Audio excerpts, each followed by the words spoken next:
Spotted si Daniel Padilla sa 49th birthday celebration ng kanyang ina na si Carla Estrada na ginanap sa kanilang bahay sa Quezon City. Base sa Instagram stories ni Carla, nakuna ng video ang yakapan ng mag-ina nang dumating si Daniel. Kasama ni Daniel si Luz Bagalaksa, ang manager niya sa Star Magic, ang talent management arm ng ABS-CBN.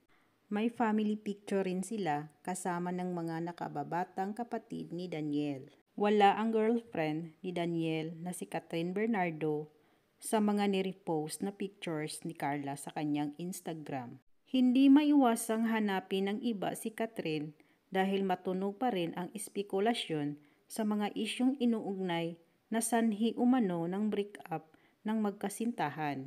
Hindi malinaw kung dumating si Catherine at di lang nakuna ng picture, o kung mayroong itong prior engagement kung hindi man ito nakarating sa pagdiriwang ng birthday ni Carla. Sa kabilang banda, karamihan sa mga bisita ni Carla ay mga kaibigan niya kabilang sina Marjorie Barito, Rofa Gutierrez at Joy Ortega. Naroon din si Sunshine Cruz.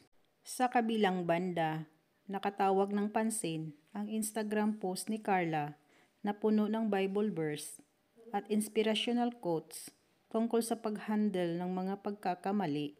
Kalakip iyon ng ilang solo pictures ni Carla na may kasamang ring family picture at birthday message sa kanya.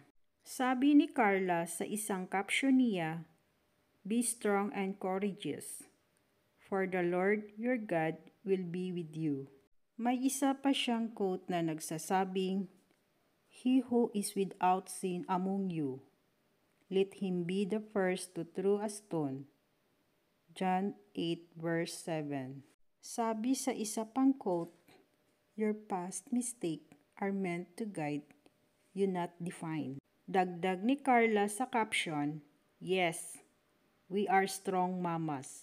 Sa comment section, marami sa mga nagpakilalang fans ng Katniel ang nag-aabang kung magbibigay raw ba ng komento si Carla sa mga kumakalat na intriga sangkot ang anak na si Daniel. Tikom ang bibig ni Carla sa issue.